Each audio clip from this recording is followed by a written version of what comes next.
Victor Avila is here. He's a former ICE agent.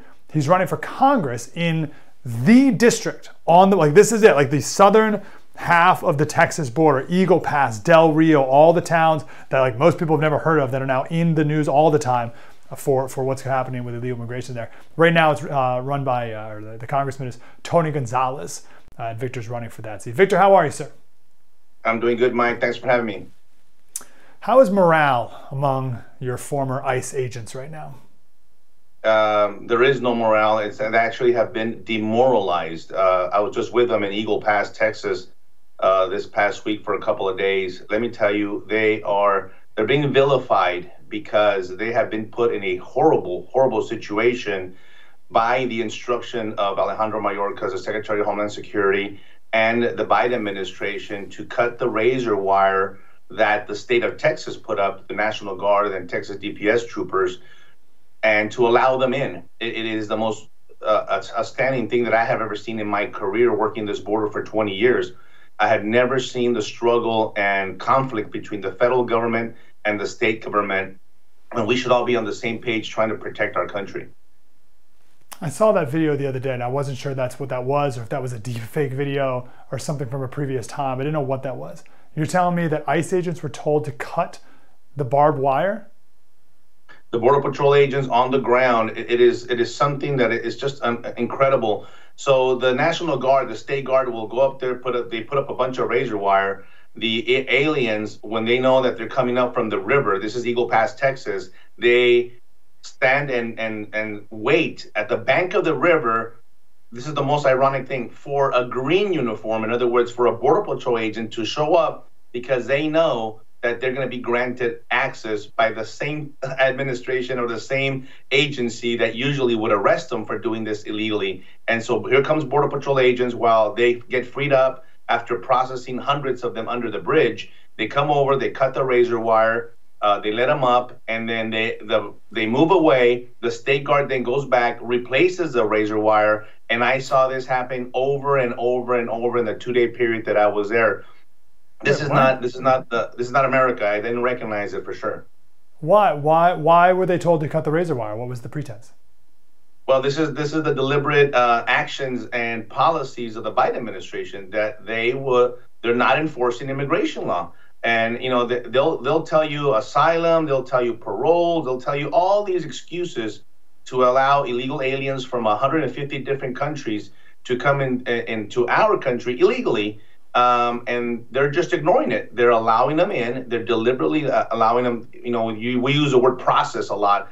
No one's really being processed. They go into these facilities, these soft-sided tents that have been built. By the way, they're over capacity. El Paso has a capacity of 2,400. There's over 5,000. There's a capacity in Eagle Pass of 1,000. They're over 4,000 there, and they're starting to release them to the streets.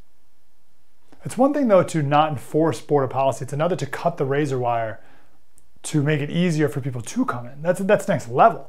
They're actively going out of their way to make it easier. Yeah, and that's the demoralization part, that these border agents, believe me, they don't want to do this, but they've been forced to do that. They've been instructed and ordered to do it, and if they don't do it, they will lose their jobs and have other consequences. And so it's important not to blame the individual border agent, but it's this administration that have put them in this difficult position. Totally. Let's take just 1 minute. If you can give us a little lesson here on the jurisdiction differences between Border Patrol and ICE and DEA, and we just talked to a CIA officer. So what do all these different people do, and what's an ICE agent do? That's a great question, Mike, because there are different jurisdictions, and a lot of them surround the border. So an ICE special agent, which what I was, a criminal investigator that investigates the crimes of anything that has a nexus to our U.S. border, and that includes the illicit movement of goods and people. In this case, we're talking about human smuggling, human trafficking, drug trafficking. ICE or HSI, Homeland Security Investigation Special Agents, have the sole jurisdiction to investigate these activities. Border Patrol agents are the interdictors. Think of them as a patrol officer on the street that pulls you over. They're the first contact, and if something would require an investigation, they would call a detective. That's where the ICE agents come in.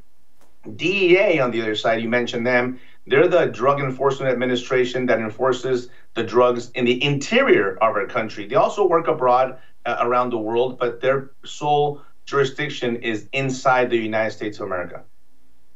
Okay. What is ICE up to these days? Because like we have these illegal immigrants. We know where they are, many of them. We could find them. But I'm sure you're not given authority to go deport, to like find them and kick them out. And would that even be possible? This is something that people on the right say, we got to get them, the millions of them, and deport them. Is that even a thing if we wanted to do that? So a couple of things. One, the ICE enforcement removal operations, what they call ERO, are the ones in the interior that are supposed to do just that. Look for illegal aliens and deport them and remove them from this country. That is happening at a very, very minuscule percentage. Their hands have been tied by this administration. If you remember, the Biden administration said they were going to abolish ICE. And the way they're abolishing ICE is by taking away their authority. They couldn't take away the money, so they just took away their authority, including Border Patrol agents. And you asked me, can we remove people? By the way, I think there's at least 30 million illegal aliens present in our country, and that's a difficult task. We need to start somewhere. You need to go after, obviously, the criminal aliens. You need to go after another group that a lot of times people don't talk about, and those are the overstays, the visa overstays. These are people that came in an airplane with a visa. They think they're somehow have some kind of status, but they overstayed their visa. They're completely illegal as well. We need to start picking these people up. You start removing a couple of million people, I think you will see a ripple effect of some of them self-deporting themselves back to their country. Yes, let's not forget that over half of the illegal immigrants here in America came through overstayed visas. And there's next to zero enforcement of that. And of course, after 9/11, they were all on overstayed visas as well. What would you suggest is the first thing we do? Like we got to stop this right now. What's the first thing you think we should do? Well, the first thing is, it seems very simple, and it's incredible that we have to go and even mention this. Well, one thing I tell you what we do not need, we don't need no new legislation. We have to have had and presented new legislation because to force this administration to do something, but we really don't need it. What we need is just to give the authority back to the Border Patrol agents to actually do their job, which is detect and detain. But one important aspect of this is you need the Department of Justice and the U.S. Attorney's Office on board, and they are on board with the Biden administration. So even if a border agent detects a human smuggling case, per se, they have the smuggler, they have the driver, he's carrying 10, 12 illegal aliens, they call the Assistant U.S. Attorney for prosecution, and they're declining to prosecute that case. So they're getting blocked even by the Department of Justice, so those cases are going nowhere, and they're releasing these people into the United States. Well, again, talk about a morale crusher right there. So it's just like woke DAs in different cities. You have woke DAs in the federal government not enforcing these crimes. That's very interesting. What do you say, Victor, is the difference between these tired and poor huddled masses from the Italian immigrants and the Irish immigrants who came in the late 1800s and early 1900s, who were dirt poor, abject poverty, treated like considered lower and less than and dumber than even free blacks in America, which was not a very high status as well. And they thought they would never make it in America. And now we have St. Patrick's Day and everyone wears green. Like, won't this just be the same? Like, won't one day we just have whatever the Venezuelan holiday is and we all have Venezuelan food, whatever that is, and I'm Venezuelan today, punch me, I'm Venezuelan. Why won't that also happen in 50 years?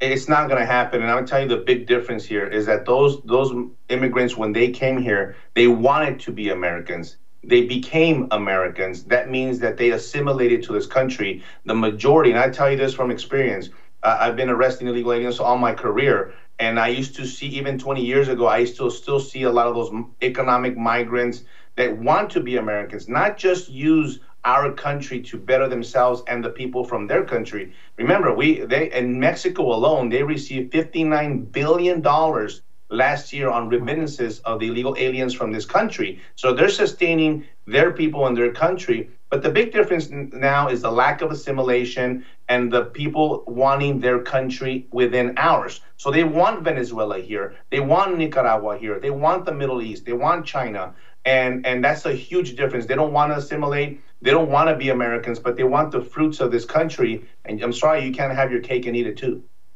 How have you seen that different over the last 20 years of your career? it's the entitlement. It's the entitlements that they know that they're going to get, the money, the education, the healthcare, jobs. Well, some, of course, there's some that want to work and do work.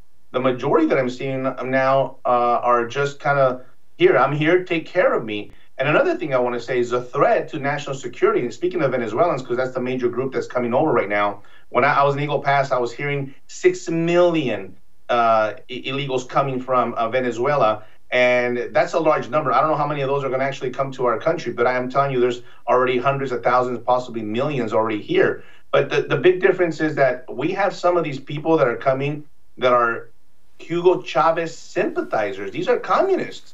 And they bring in that communism and that mentality and that culture to our country. The same thing with Chinese nationals. It's very hard to determine their agenda or what's the reason why they come into this country. And this is, I say it all the time, it's a public safety issue and a national security issue. And we're not even talking, we haven't even mentioned the cartels and terrorists. That's another issue as well. Victor Avila, how can people support your campaign? Right now the district is represented by a Republican, Tony Gonzalez. So what's the problem there, and how can people support your campaign instead? Well, they're supporting me. You could go to victoravilaforcongress.com and two main votes that he's done a lot of votes with the left. The two main ones are that he was solely responsible for killing a border security bill, which is called HR 29. He killed it, which makes absolutely no sense. And then he voted for red flag laws and to restrict our Americans in Texas from bearing firearms. Those two things alone, and there's other votes that he has gone against the district. That's why he got censured earlier in the year by the Texas Republican Party. And so if you support me and my ideas, I know how to fix this. There's some of the things that'll be fixed very easily in 2024. Others will take a little bit of time, but I have that experience not just on the border, but also outside of the country, in Mexico where I work there, and in Europe. And we need to address those countries as well. So please support me at victoravilaforcongress.com. Victor, wonderful to talk to you. Thank you, sir. Thank you. Appreciate it.